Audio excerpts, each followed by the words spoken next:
You think you can just stroll into my gala and touch my champagne with those filthy hands? Vanessa Harlow's voice thundered across the ballroom. She yanked the glass from the black man's grip and flashed her own wine. My company is finalizing a $500 million deal tonight, and I won't let some gutter rat sabotage it.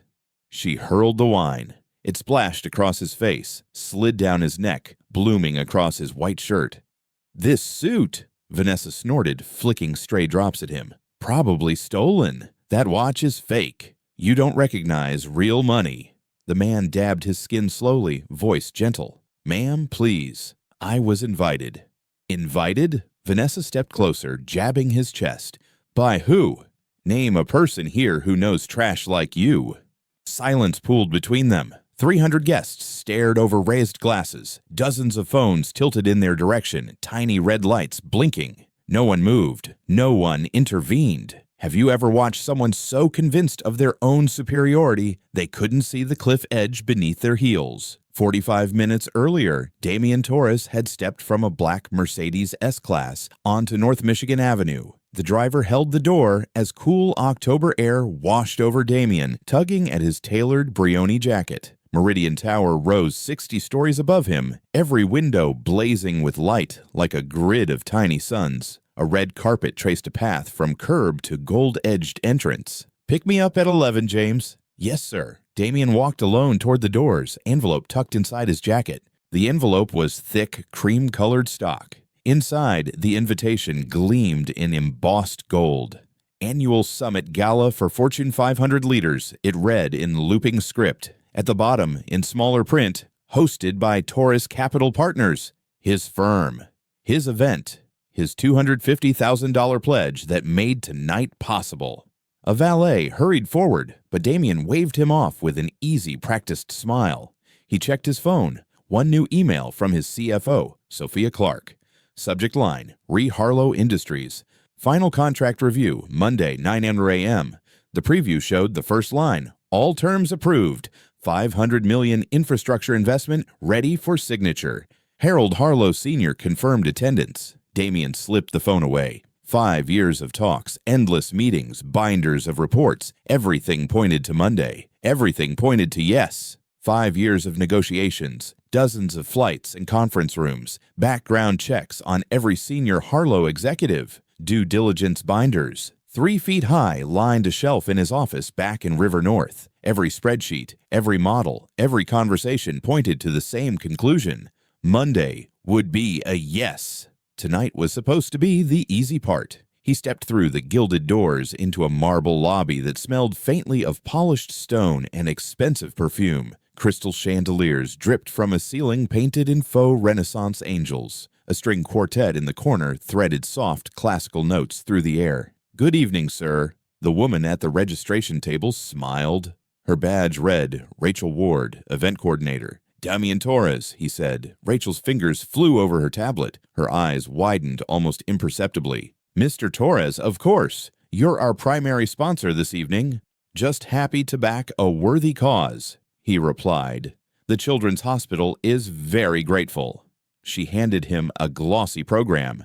Main ballroom, 60th floor. Cocktail hour is already in full swing. Damian rode the elevator alone. Soft jazz floated from hidden speakers as the car rose in a smooth, expensive glide. His reflection stared back from the brushed brass doors. 45 years old, black Latino, first-generation college grad. He'd built his firm from nothing 17 years ago. Now he managed $3.5 billion in assets and owned nearly half of this tower.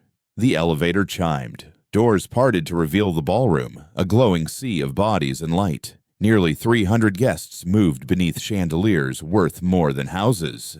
Men in tuxedos, women in gowns that cost as much as sports cars. Servers glided between them with champagne flutes and tiny hors d'oeuvres. Damian recognized faces from magazine covers, CEOs, investors, politicians, dynasties, old and new. Near the bar, a woman's laugh cut through the murmur, loud and commanding. People around her leaned in automatically. Vanessa Harlow. Damian had studied her photo in the due diligence packet. 41, Vice President of Strategic Partnerships at Harlow Industries, daughter-in-law of the founder, notorious for closing deals and torching relationships. She wore a cream gown worth a luxury sedan, diamonds sparkling at throat, wrists, ears. 5 people clustered around her, all white, all laughing a beat too loudly. "And then I told them," Vanessa announced, voice carrying, "if you can't afford our rates, maybe try a firm that values diversity over quality." The circle erupted. A few guests shifted, eyes darting away. No one challenged her. Damien drifted toward the bar, keeping distance. A server offered champagne. He accepted a glass. "Damien!" A familiar voice rose above the music. Marcus Chen shouldered through the crowd. Asian American, 43, Damien's business partner for over a decade. Marcus had arrived early to work the room. "You made it. How was traffic?" "Fine," Damien said. "Anything I should know?" Marcus's gaze slid toward Vanessa's circle, his expression tightening like a pulled knot. "The Harlows are here," Marcus murmured. "Harold Sr. left about an hour ago. Said he wasn't feeling great. Vanessa and Brandon are holding court. I heard she already made a crack about affirmative action hires ruining corporate culture." "Anyone push back?" Damien asked. 3 people walked away, Marcus said. Everyone else pretended they suddenly needed a refill. Damien nodded slowly. He'd read the reports. 12 former Harlow employees had filed complaints in the last few years. 7 mentioned Vanessa by name. Every case mysteriously stalled or vanished before reaching HR.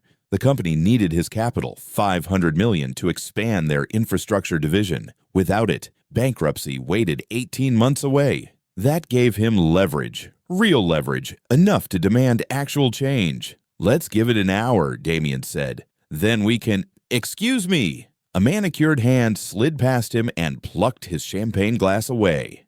Damien turned. Vanessa Harlow stood inches from him, smile polished but cold. "I don't think you're supposed to have that." Damien looked at her hand on the stem, blood-red nails gleaming around the crystal. "I'm sorry," Damien said mildly.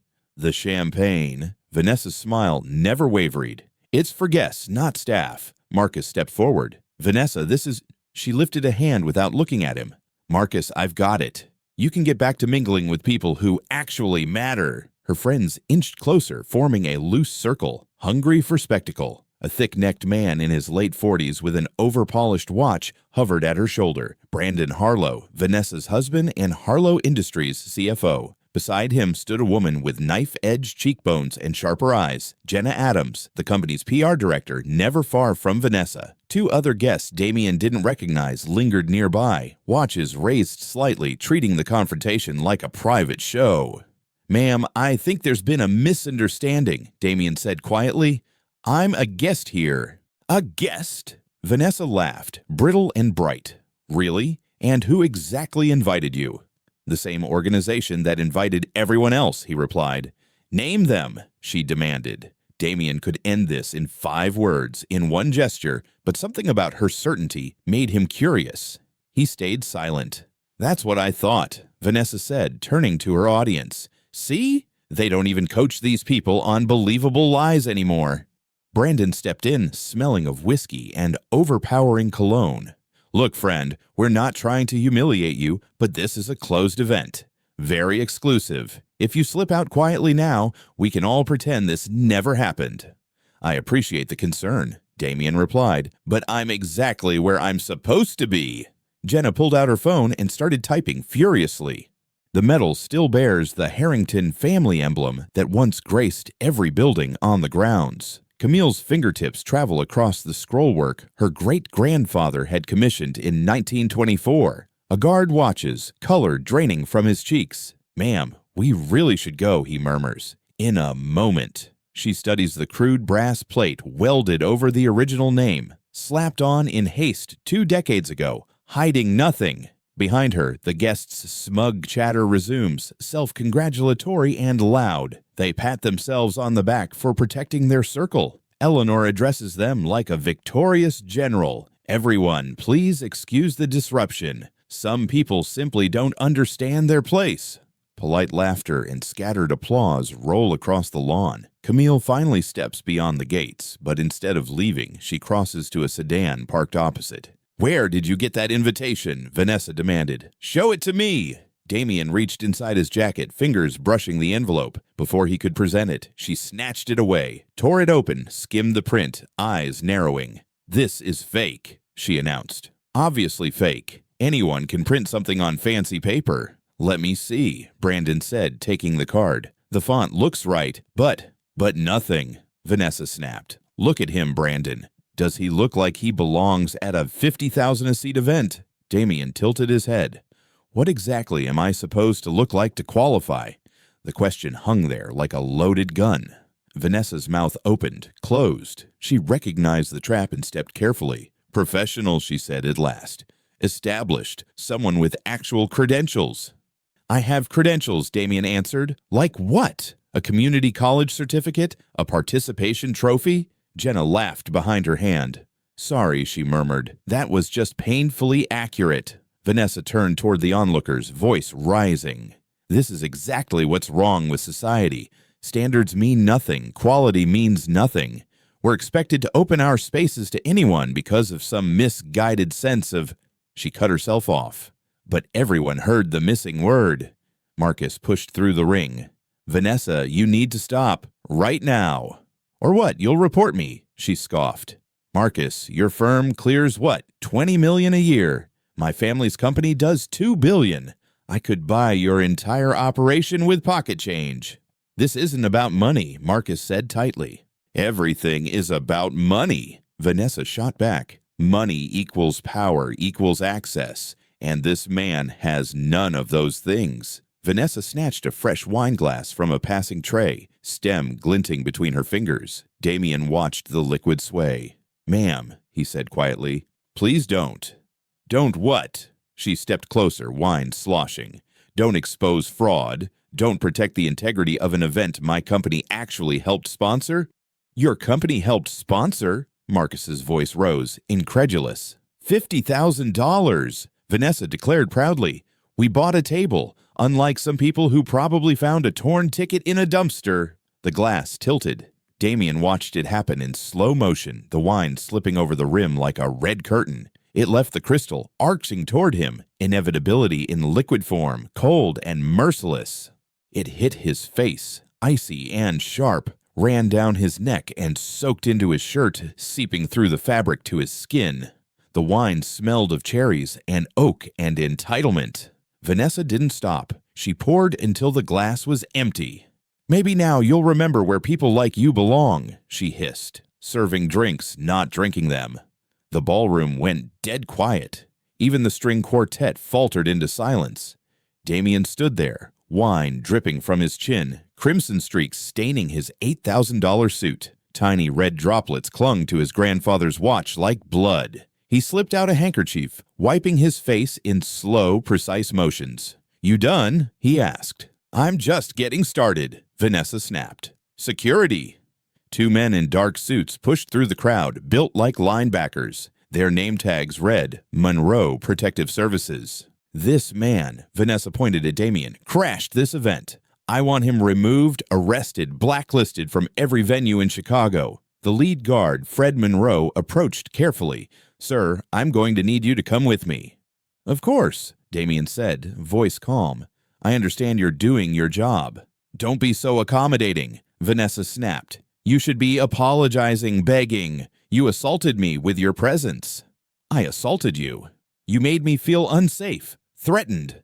I had every right to defend myself and my guests. Brandon stepped closer, jaw tight. Our lawyers will be involved. You can count on that. Your lawyers, Damien repeated, a small smile finally touching his mouth. Interesting. What's funny? Vanessa demanded. Nothing at all. Damien turned to Fred. Shall we go to your office? This way, sir. As they headed for the exit, Vanessa followed, heels striking marble. Let everyone watch, she called. Let everyone see what happens when you invade spaces that aren't yours. Her entourage trailed behind like a royal procession. Jenna kept her phone raised, recording every second. This is going straight to our company socials, she said brightly. How Vanessa Harlow protects corporate excellence. Great headline, Brandon agreed. Show the world we don't tolerate fraud. Damien's shoes squelched softly. Each step left faint red drops on the marble floor. Behind them, the whispers finally started. "Did you see that? She just threw wine on him. That felt extreme. Should we step in?" No one did. No one confronted Vanessa. They just watched, recorded, posted. By the time Damien reached the security office on the 59th floor, the clip had already racked up 17,000 views and climbing. The security office was cramped, beige walls closing in around a metal desk and humming monitors. It smelled like burned coffee and cleaning spray. Fred dropped into his chair, fingers hovering over the keyboard. "Sir, I need to verify your identity," he said. "Of course." Damien reached for his wallet, movements unhurried despite the wine drying sticky on his skin. "Don't trust whatever ID he shows you," Vanessa cut in. "Fake IDs are everywhere. Call the actual police. Let them handle this." Fred's jaw flexed. "Ma'am, I have to follow protocol." "I am the protocol," she snapped. She whipped out her phone. "I'm texting my father-in-law right now. He owns 20% of this building. One call and you're unemployed." Fred's eyes flicked from her to Damien, then back to his screen. Muscles bunched in his shoulders. He lifted the desk phone with obvious reluctance. Damien sat in a hard plastic chair against the wall, suit clinging damply to his back. He dabbed another streak of wine from his jaw and waited. Things were about to get very interesting. The room buzzed with fluorescent flicker and the low hum of an ancient water cooler. Vanessa paced behind Fred's chair, heels clicking on tile. Click, click, click, each step sharper than the last. "Why is this taking so long?" she demanded. "Ma'am, I'm pulling up the guest list now." "Forget the list. Call the police." "I still need to verify," he insisted. "You need to do what I tell you," Vanessa hissed, leaning over his shoulder. Her perfume was thick, cloying, outrageously expensive. "Do you know who I am?" "Yes, ma'am." "Then you know I can end your career with one phone call." Brandon planted himself by the door, arms crossed. Jenna typed relentlessly on her phone. Damien sat, looking almost bored. "Found it," Fred murmured. "Found what?" Vanessa snapped. "His name," Fred said, tracing the screen. "Damien Torres, Table 1, VIP, primary sponsor." Silence hit the room like a dropped weight. Then Vanessa laughed, sharp and wrong. "That's ridiculous. He clearly hacked your system." "Ma'am, I don't care what you think," she cut in. She grabbed the back of Fred's chair and spun it around. "That list is wrong. Corrupted, falsified, whatever you want to call it." Brandon leaned closer to the monitor, squinting. "Torres Capital Partners." He read slowly. "Is that supposed to mean something?" "It's fake," Vanessa said. "A shell company. Money laundering. This man is obviously a criminal." "Would you like to see my identification?" Damien asked, voice gentle, almost patient. "Yes," Vanessa said, hand outstretched. "Show me your fake ID so I can add forgery to the list." Damien removed his wallet, slid out his driver's license, passed it over. Vanessa snatched it, studied it under the harsh light. "Damien Torres, Chicago address. This proves nothing. IDs are easy to fake," she said, "especially with stolen information." She tossed the license onto Fred's desk. "Run his name. Check for warrants, records, anything." Fred hesitated. "Ma'am." "Now." Fred swallowed, picked up the phone, and read out Damien's information. The wait that followed stretched, heavy and awkward, every endless second magnified by Vanessa's pacing. "Nothing," Fred finally said, hanging up. "No warrants, no criminal record. License is valid." "Then dig deeper," Vanessa insisted. "Check his credit, his employment, everything." "Ma'am, I don't have access to that information." "Then call someone who does." "This man crashed a private event," she said, voice cracking. "He assaulted guests and staff just by being here." "I assaulted guests?" Damien's brows lifted. "Your presence was assault," Vanessa snapped. "Your existence in that space was threatening." "Threatening how?" Her mouth opened, closed. Color climbed her neck. Brandon jumped in. "You made my wife uncomfortable. That's enough." "By standing near a bar," Damien asked. "By existing somewhere you think I don't belong? Where do I belong exactly?" The question hovered. No one answered. Jenna's phone buzzed once, twice, then continuously. Vanessa," she murmured. "That video, it's really taking off." "Good," Vanessa said. "Let people see we don't tolerate." "It's not good." Jenna turned the screen around. "The comments aren't on our side." Someone posted, "This is disgusting. Clear racism." She soaked him for no reason. "Who is this woman?" Another comment read, "Somebody find where she works." The way she said "people like you" made my skin crawl. Vanessa hurled the phone back. "Those people don't matter. They're nobodies. Trolls." "It's already at 200,000 views," Jenna whispered. "I don't care if it hits 2 million. Vanessa snapped. "Fred, call the police. Now!" Fred's hand crept toward the phone again, resignation in every movement. "Wait!" Marcus appeared in the doorway, Rachel Ward hovering just behind him, tablet clutched tight. "Marcus, leave," Vanessa said. "This doesn't involve you." "It absolutely involves me," he replied, holding up his phone. "Do you have any idea what you've done tonight?" "Protected this event," she shot back. "You assaulted a guest on camera in front of 300 witnesses," Marcus said. "I defended myself and others from an intruder," Vanessa replied. Rachel stepped forward, voice shaky. "Ms. Harlow, I've confirmed Mr. Torres's identity. He's listed as our primary sponsor. His firm donated $250,000 to tonight's charity." Vanessa laughed, high and wild. "That's impossible." "It's in the system," Rachel said, clutching her tablet. "The wire cleared yesterday morning." "Then your system is broken," Vanessa snapped. "I don't care about records or lists or donations. I know what I saw. This man does not belong here. Period." "Based on what?" Marcus demanded. Vanessa inhaled sharply. "Based on my judgment, my experience, my instincts about who belongs in our world." "Your world," Damien said softly. "Yes, my world," Vanessa shot back. "A world you could never understand, never access, no matter how many fake companies you register or ideas you forge." Brandon's phone rang. He glanced at the screen and went pale. "It's Dad." "Don't answer it," Vanessa ordered. "It's Dad," Brandon repeated. "I have to." He answered anyway. "Hello, Dad. We're in the middle of—" He stopped listening, eyes widening. "No, that's not— We didn't know." Vanessa lunged, snatching the phone. "Harold," she said quickly. "Dad, listen. There's been a situation, an intruder at the gala. We handled it, but—" She froze. The color drained from her face as her father-in-law's words poured through the speaker. "That's not possible," Vanessa whispered. "He's lying. He has to be lying." Damien watched her calmly, like observing a storm roll in. "Put him on speaker," he said quietly. "Let everyone hear." Her hand trembled as she looked around the room, then tapped the button. Harold Harlow Sr.'s voice filled the space, rough and tired. "Vanessa, is Damien Torres there?" "The man claiming to be Damien Torres?"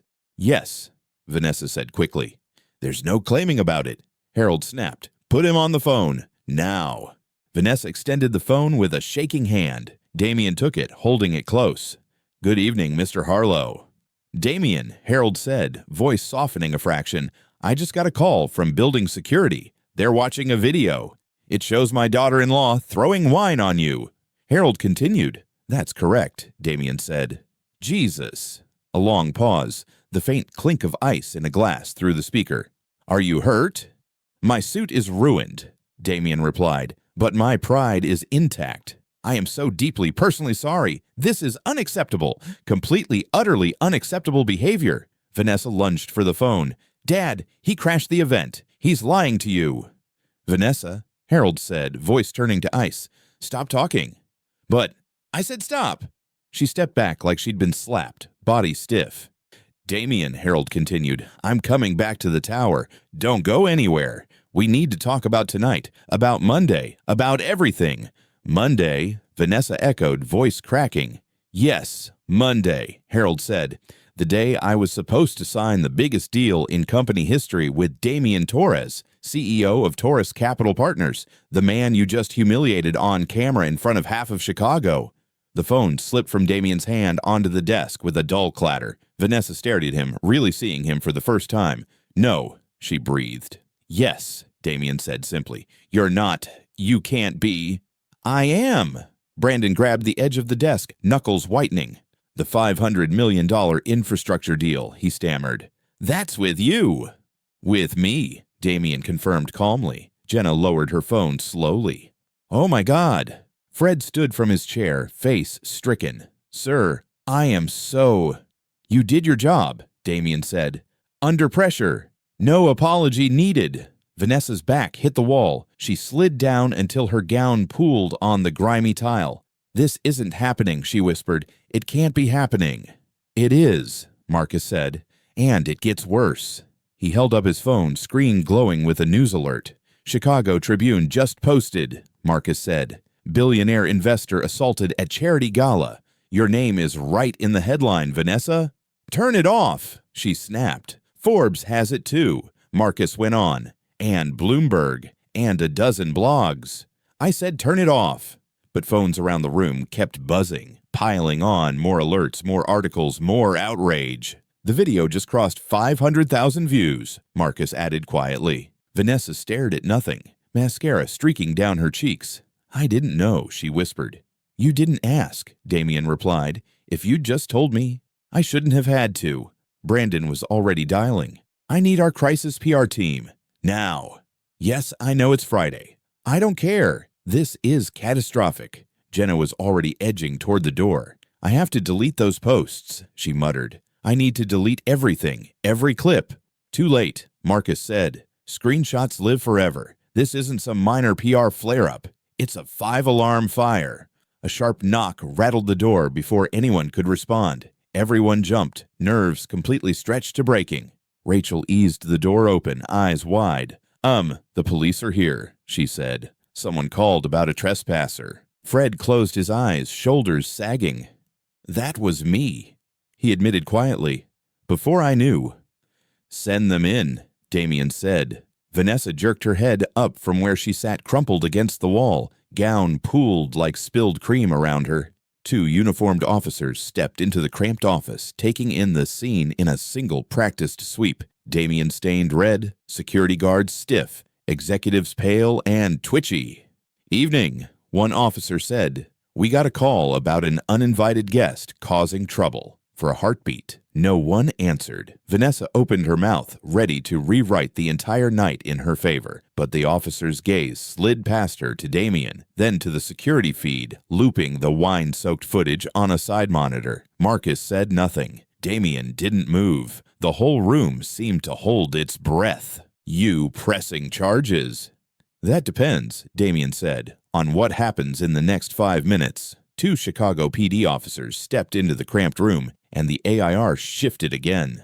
Sergeant Ramirez entered first. Latina, late 30s, weary eyes that had seen too many nights like this. Her partner, Officer Park, Korean-American, early 30s, kept his hand near his radio. "We got a call about a trespasser," Ramirez said. Vanessa lurched to her feet. "Officers, thank God. This man snuck into our event. He's been threatening guests. You need to arrest him right now." "Your name?" Ramirez asked. "Vanessa Harlow, Vice President of Strategic Partnerships at Harlow Industries." Ramirez turned to Damien. "And you are?" "Damien Torres." Park tapped quickly on his phone, scanning search results. His eyebrows shot up. "Torres Capital Partners," he murmured. "You're the CEO?" "Yes." "Ma'am," Park said to Vanessa, "Torres Capital is SEC-registered, managing roughly $3.5 billion in assets." Vanessa's face drained of color. "That proves nothing. He stole someone's identity." Ramirez studied Damien's ID carefully. "This looks legitimate to me," Ramirez said. "Of course it looks legitimate," Vanessa snapped. "That's literally how forgeries work." Park angled his phone. "Ma'am, there's already a video online showing you dousing Mr. Torres with wine." "That was self-defense," Vanessa said quickly. "From what exactly?" Ramirez asked. Vanessa opened her mouth, closed it. No explanation came. Ramirez faced Damien. "Did you threaten anyone tonight, sir?" "No, Sergeant." "Did you put hands on anyone?" "I did not." Ramirez turned back to Vanessa. "But you did throw wine at him. That's assault." "He deserved it," Vanessa blurted. "And why is that?" Silence stuttered through the room. Brandon stepped forward. "Officers, these events have standards, layered security protocols. We can't just let anyone—" "Anyone what?" Park cut in, voice suddenly sharp. Brandon's words died in his throat. Damien's phone buzzed on the desk. He glanced at the screen, allowed himself a small, private smile, then answered and hit speaker. "Damien," came the gravelly voice of Harold Harlow Sr., I'm in the lobby, coming up. Is Vanessa there?" "She is, sir." "Good. We need to discuss what happens next." Vanessa grabbed Brandon's arm. "We need to leave right now." The elevator dinged down the hall. Moments later, Harold Harlow stepped into the doorway. 72, silver hair, expensive suit hanging a little loose. He looked exhausted and ill, but fury burned hot in his eyes. "Dad," Vanessa began. Harold raised a hand without looking at her, walked straight to Damien, and extended the other. "Mr. Torres, I owe you a profound apology." Damien shook his hand. "We'll talk it through," he said. Harold turned to Vanessa. "You're suspended, effective immediately." "What? You can't do that." "I'm chairman of the board. I absolutely can." Harold replied. "Over a misunderstanding," Vanessa protested. "You attacked the man holding our company's future on camera at a charity event." "That's not a misunderstanding. It's a catastrophe." Brandon stepped in front of her. "Sir, you're overreacting. PR will fix this." "You're suspended too," Harold said flatly. "What?" "Both of you, pending a full investigation." Harold faced Ramirez. "What charges are we looking at?" "Assault, definitely," Ramirez said. "False report to police is likely. Possibly a hate crime enhancement." Vanessa's knees gave out. Brandon caught her. "A hate crime," she whispered. Park checked his phone. "You said people like you," he read. "Questioned his right to exist here based on appearance. Assumed theft and poverty, all on video," Park added. Jenna spoke quietly from the corner. "I've got more clips from earlier, ones where Vanessa made other remarks." "Shut up, Jenna," Vanessa hissed. "Remarks about what?" Ramirez asked. "About diversity hires, quotas, who doesn't belong in our spaces," Jenna said. "You're fired," Vanessa snarled at her. "You can't fire anyone," Harold said. "You're suspended." Damien pulled out his phone again, turned the screen so everyone could see. A headline glowed. "CEO of Taurus Capital assaulted at charity gala. Video explodes online." Another, "Harlow Industries executive caught in racist tirade." Another banner scrolled, "Fortune 500 giant faces uproar after VP attacks Black investor. Over 1 million views and climbing." "The deal," Vanessa whispered. "The 500 million. We can still—" "There is no deal," Damien said. "But we need it," she choked. Without it, you're insolvent in 18 months," Damien finished. "I read every page of your financials." "Then you know we're desperate." "I was willing to invest," Damien said. "Was.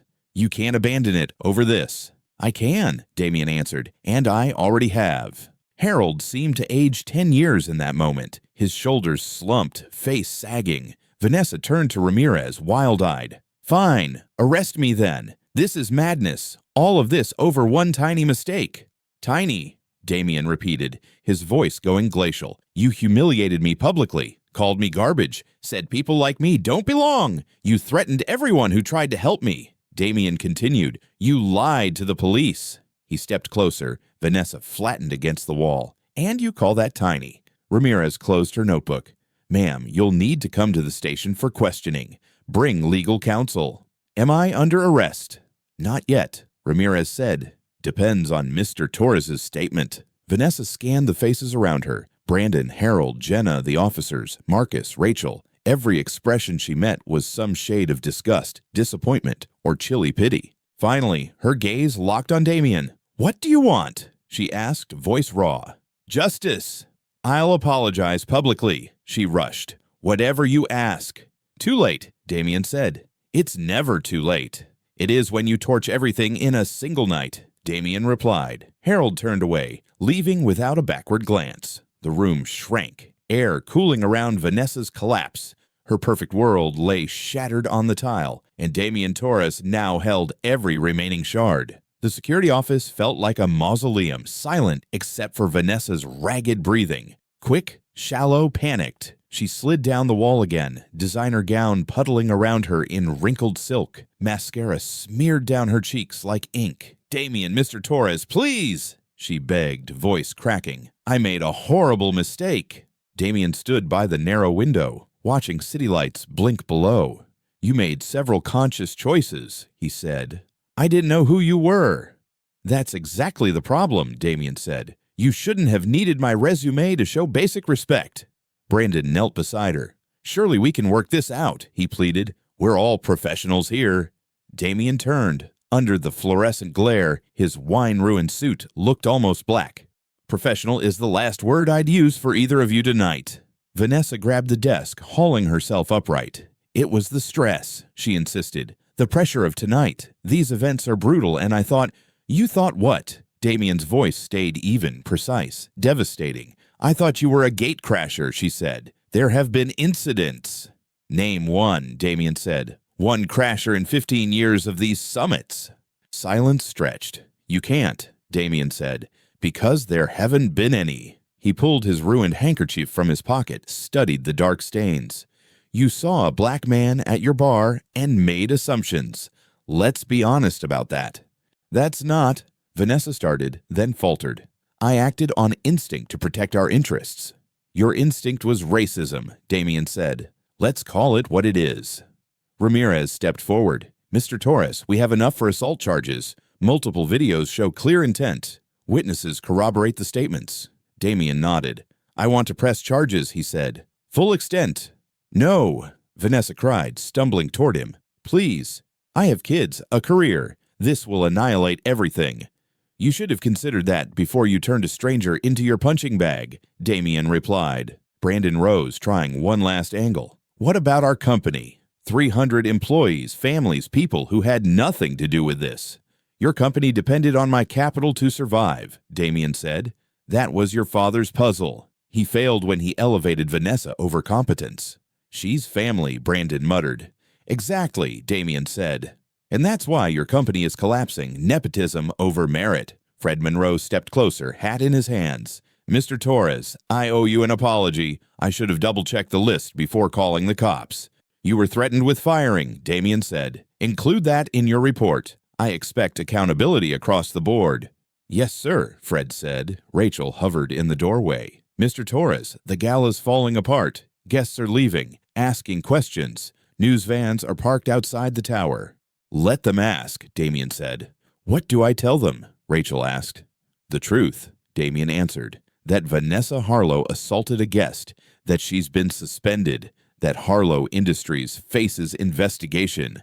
Vanessa made a strangled sound. You're going to let them destroy me on live television. You destroyed yourself, Damien said. They're just documenting the wreckage. Park stepped aside to answer his radio, returning with a grim look. Ma'am, a Channel 7 reporter is asking for a statement, he said. The video's at 2 million views and climbing. Brandon checked his phone, face draining. It's trending nationwide, he said quietly. Harlow wine incident. Jenna, still in the corner, finally spoke. Vanessa, the company's social feeds are on fire. Thousands of mentions, all furious. Delete them, Vanessa snapped. I can't erase other people's posts, Jenna said. Then issue a statement. Say it was edited, taken out of context. It wasn't out of context, Jenna said softly. Everyone saw what you did. Vanessa spun on her. You're supposed to be loyal. I'm supposed to be truthful, Jenna replied. You taught me that before you forgot it. Ramirez checked her watch. Ma'am, we need to go. The station's expecting you. Can't this wait until tomorrow? Vanessa pleaded. I need time to prepare. No, tonight, Ramirez said. Brandon gripped his phone. I'm calling our attorneys. Don't say a word without counsel.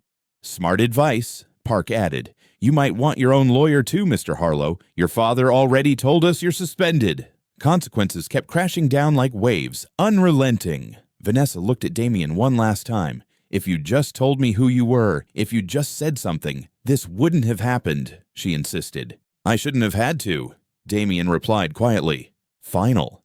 Every person deserves basic dignity, regardless of title or job. You failed that simplest test. I was protecting people, Vanessa insisted. From what? Damien asked. A man drinking champagne? Damien shook his head. You were not protecting anyone. You were performing, showing off, flexing power over someone you assumed couldn't push back. That's not true, Vanessa whispered. It's exactly true, Damien said. And now the world sees it. Ramirez guided Vanessa toward the door. Let's go, ma'am. Vanessa's heels clicked slowly. heavily across the floor. At the threshold, she twisted around. The company, those employees, their families, you're going to let them all suffer? I'm going to let your choices carry consequences, Damien said. That's different. The elevator doors slid shut on Vanessa's tear-streaked face. The security office suddenly felt wider, emptier. Marcus exhaled hard. That was intense. That was necessary, Damien replied. Rebecca, Rachel, stepped closer. Mr. Torres, I'm so sorry, she said. If there's anything the Foundation can do. This wasn't on you, Damien said. You tried to intervene. He glanced at his watch. Wine had seeped beneath the crystal. I should probably get cleaned up. Bathrooms down the hall, Fred offered. Actually, Damien said, I'm going home. This suit's a lost cause anyway. He walked to the elevator. Marcus fell in beside him. Behind them, phones kept buzzing, alerts stacking higher, the story spreading. And with every share, the carefully curated world of Vanessa Harlow continued collapsing in real time. Monday morning, 72 hours later, Damien sat in his corner office, high above Lake Michigan's restless gray waves. Rain streaked the glass. His legal team packed the conference room. 6 attorneys, 3 paralegals, laptops open, binders everywhere. Patricia Okoro led the group, Nigerian-American, 54, brain like a scalpel. She'd built her reputation dismantling corporate discrimination. We have 17 corroborating witnesses, Patricia said. 4 separate camera angles, all showing premeditated behavior. She clicked a remote. The wall screen lit up with Vanessa's face, frozen mid-sneer. People like you don't belong here. Click. Another angle. Wine cascading in slow motion. Click. Vanessa jabbing a finger into Damien's chest. Name one person who'd know trash like you. Audio's crystal clear, Patricia said. No ambiguity. No room to reinterpret. Damien's CFO, Sophia Clark, spoke next. The business fallout for them is catastrophic, she said. A stock chart appeared. Harlow Industries dropped 34% in 3 days. That's $800 million in market value evaporated. Good, Damien murmured. Sophia continued. 3 Fortune 500 clients paused contracts. 12 senior executives resigned. The board held an emergency session yesterday. What's Harold saying? Marcus asked. Nothing publicly, Sophia replied. But sources say he's already consulting bankruptcy specialists. The $500 million deal. Marcus glanced at Damien. Dead, Damien confirmed. I sent a termination letter Sunday night, cited ethical concerns and a toxic corporate culture. Patricia opened another folder. We're filing a civil suit today. Damages of $50 million. Claims include defamation, emotional distress, and civil rights violations, Patricia said. That'll finish them, Marcus added. That's the idea, Damien replied. He walked to the window, watching rain stripe the skyline. This isn't about money. It's about a message. What message? Sophia asked. That racism comes with consequences. Real, lasting, devastating consequences, Damien said. Patricia nodded firmly. The criminal case is moving too, she said. State's attorney called this morning. They're pursuing multiple charges. She ticked them off. Assault, obviously. Video is overwhelming. Filing a false police report. Fred Monroe's statement backs that. Hate crime enhancement. Numerous witnesses confirm racial motivation. Timeline? Damien asked. Arraignment next week. Trial likely within 3 months. Marcus scrolled his phone. Have you seen the coverage? He asked. CNN. Viral video exposes corporate racism. New York Times. When privilege hits a wall. Forbes. How one act of bias cost a company $500 million. Wall Street Journal. The Harlow collapse. Case study in failure. 60 Minutes wants you on air, Marcus added. Not yet, Damien said. Let the legal process lead. The door cracked open. Damien's assistant stepped in. Sir, someone's here to see you. Says it's urgent. Who? Damien asked. Harold Harlow, Sr. The room went quiet. Damien considered it a moment. Send him in, he said.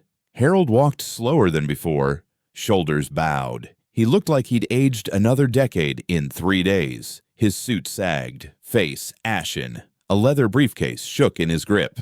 Damien, thank you for seeing me, Harold said. Mr. Harlow. Harold sat without waiting to be invited, set the briefcase on the table. I came to beg, he said. "It won't change anything," Damien replied. "I know," Harold said, "but I have to try." He opened the briefcase and pulled out financial statements. "The company's done," he said. "Bankruptcy petition drafted. Announcement scheduled for Thursday." "I'm aware," Damien said. 300 employees will lose their jobs," Harold said softly. "Most have families, mortgages, kids." "And whose fault is that?" Damien asked. Harold closed his eyes, exhaled. "Mine," he said. "I put Vanessa in that role, ignored complaints and warnings, chose blood over responsibility." "Yes, you did," Damien said. "I'm asking you to reconsider the investment," Harold said. "Not for Vanessa, not for me, for those 300 people who did nothing wrong." Damien looked back out at the rain. "You want me to bail out a company rotted from the inside," Damien said, "to reward bad behavior, to send the signal that racism is forgivable so long as you apologize afterward." "I'm asking for mercy," Harold said. "Mercy?" Damien turned. "Did Vanessa show me mercy when she tried to annihilate my reputation, when she called me trash?" Harold stayed silent. "No," Damien continued, "because people like me rarely get mercy in your world. We get profiled, doubted, treated as staff unless proven otherwise." Patricia began gathering her files. "Mr. Harlow," she said, "this meeting is effectively over." Harold pulled out another folder. "I have something else," he said, sliding it across the polished table. "Vanessa's full employment file," Harold said. "Every complaint ever made against her. 14 total. All buried by HR because she was family." Damien flipped through pages. Statements describing slurs, biased hiring, blocked promotions for women and people of color. "Why show me this?" he asked. "Because it belongs on the record," Harold said. "This wasn't one bad night. It was systemic," Harold continued. "I failed those employees. I failed my company. I failed you." "Yes, you did," Damien said. "I'm resigning as chairman," Harold added. "Effective immediately.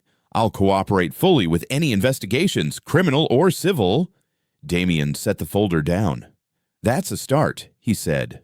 "Will you drop the civil suit?" Harold asked. "No," Damien replied. "Will you reconsider the investment?" Harold tried again. "No," Damien repeated. Harold pushed himself to his feet. "Then I guess this is goodbye."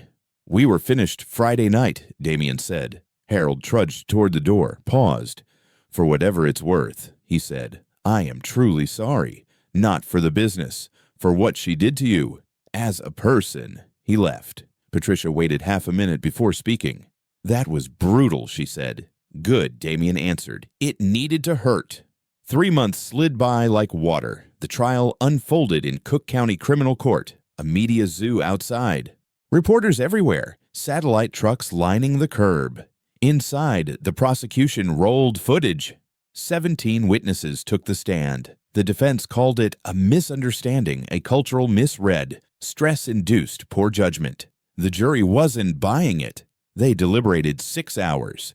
Guilty on all counts.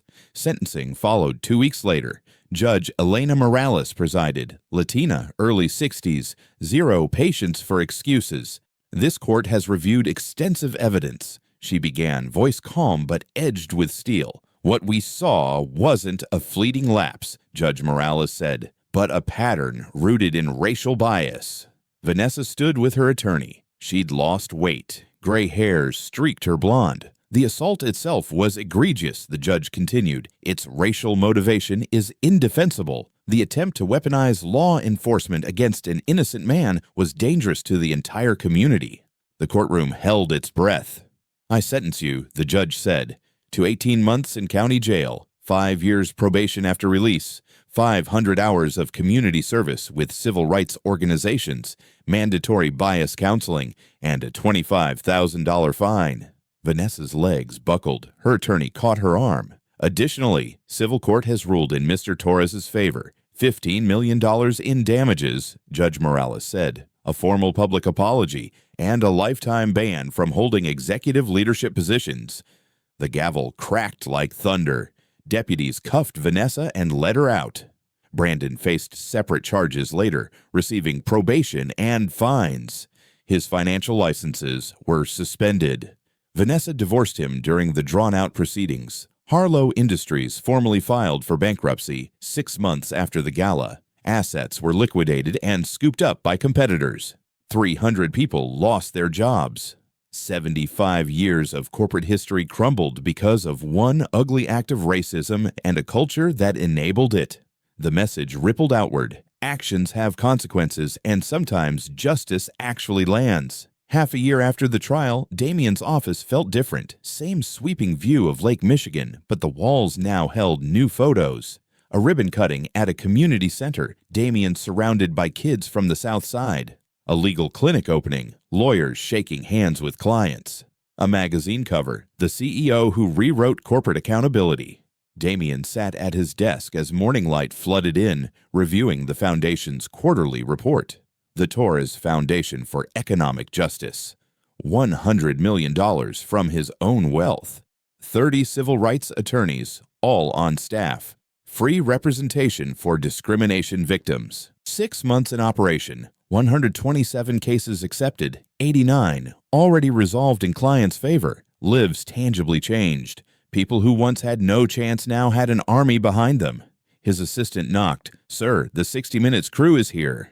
"Send them in," Damien said. The interview ran 2 hours. They asked about the gala, about Vanessa, about the viral clip that shook corporate America. "Do you regret going that night?" the interviewer asked. Damien thought for a moment. "No," he said. "What happened to me wasn't new. It was just recorded. What's the difference?" The interviewer pressed. "Most victims of discrimination don't have proof," Damien said. "No cameras, no resources, no platform." "But you did," the interviewer said. "I did," Damien agreed. "That meant I had a responsibility to use it." "Some critics say you ruined Vanessa Harlow's life over a glass of wine," the interviewer said. Damien's jaw tightened. "Vanessa ruined her own life," he replied. "I simply refused to absorb the damage quietly." "What about the 300 employees who lost jobs?" the interviewer asked. "That's on Harold and a board that tolerated her for years," Damien said. "You feel no guilt?" the interviewer asked. "I feel sorrow for those workers," Damien said. "But guilt? No. I didn't design that toxic system. I just stopped funding it." When the cameras finally shut off and the crew left, Damien drifted back to the window, watching the city hum below. His phone buzzed with a text from Marcus. "New case just came in," Marcus wrote. "Black teacher fired after reporting discrimination. District's already bearing it. Familiar?" Damien texted back. "Take it. Full resources." This was his real work now. Not just venture capital, but structural change. Corporate America had felt the impact. Dozens of major companies rewrote their discrimination policies. The SEC floated new accountability rules. Business schools taught the Harlow meltdown as a warning. They called it the Torres effect. Bias training became standard. HR departments stopped ignoring complaints so easily. Cameras and documentation became shields, not just surveillance. In 6 months, over 200 similar lawsuits were filed, all citing Torres Fifth Harlow as precedent. The system was grinding forward, imperfect but moving. That afternoon, Damien drove down to the South Side for another ribbon cutting, a new legal aid clinic in a renovated storefront. Kids tore across the lot, racing each other between folding chairs. Parents waited in line to speak to attorneys. Hope buzzed in the air. A girl, maybe 9 years old, braids tied with pink beads, walked up. "Are you Mr. Torres?" she asked. "I am," Damien said. "My teacher showed us the video," she said shyly. "The one where that lady was mean to you." Damien knelt so they were eye to eye. "What did you think?" he asked. "I think you were brave," she said. "You didn't yell or hit. You just stood there. Waiting is hard sometimes," she added, "but you won because you were patient." "I won because I knew the truth," Damien said, "and because I believed justice would eventually show up." The girl grinned and ran back to her mother. Damien cut the ribbon. Cameras flashed. Later, he recorded a message for his social channels. 5 million followers now. "People ask why I pushed this so far," he said to the camera. "Why I didn't just take an apology and move on." The answer is simple. He paused, letting the silence build. Every day, people face discrimination with no witnesses, no video, no leverage. This story isn't unique because it happened. It's unique because consequences followed. The real question, Damien continued, is how many stories never get told, how many Vanessas never face consequences, and what are we willing to do about it? He stopped recording and posted.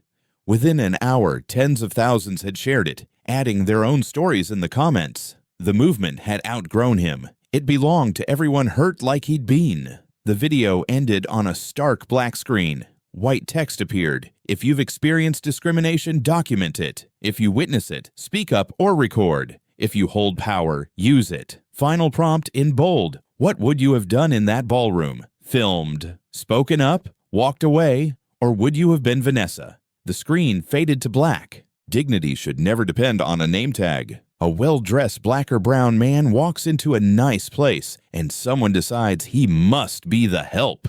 Many of you have watched that scene play out over the years. In Damien Torres's case, it happened in a glittering ballroom high above Chicago. He wore an expensive suit and his grandfather's watch, but to Vanessa Harlow, none of that mattered.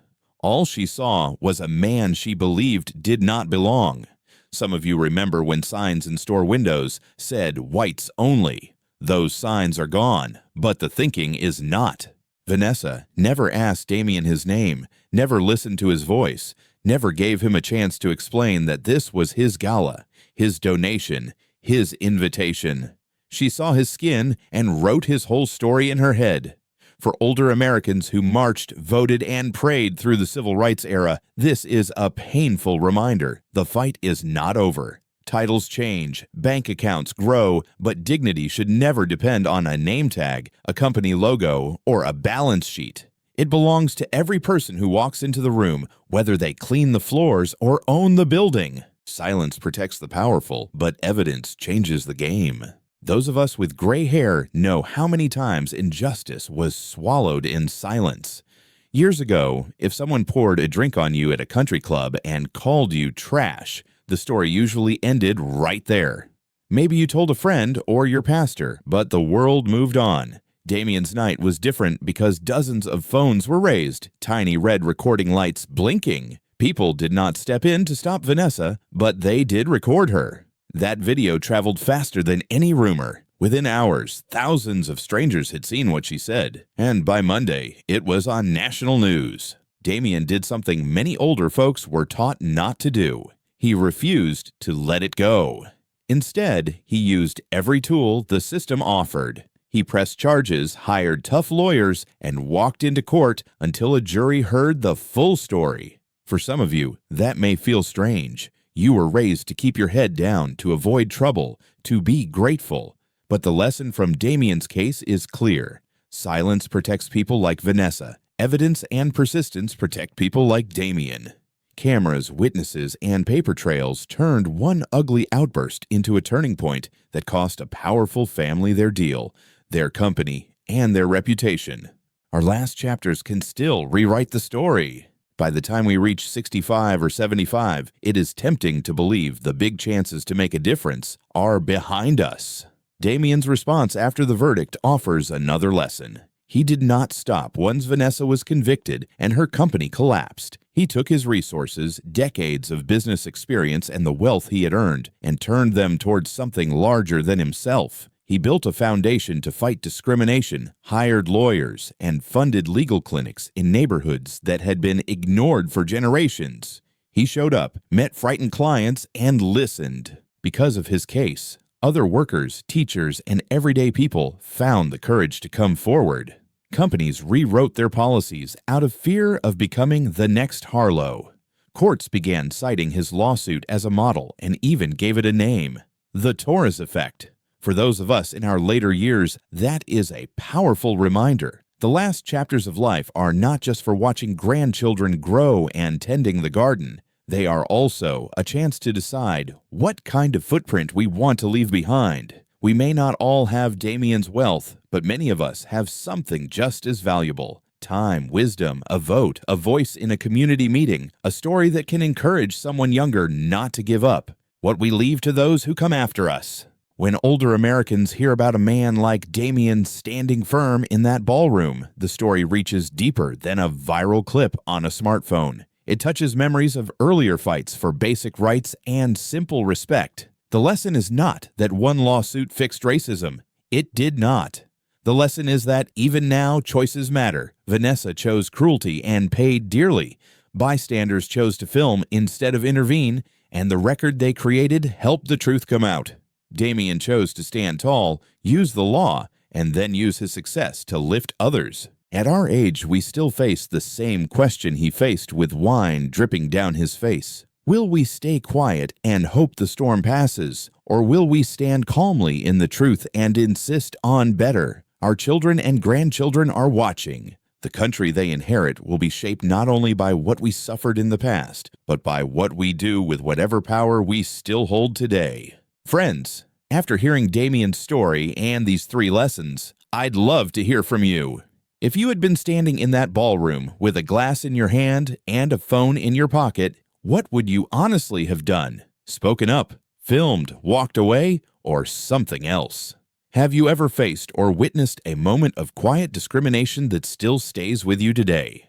Share your thoughts in the comments, and if this message speaks to you, please like the video, subscribe to my channel, and pass it along so more people can learn and heal together.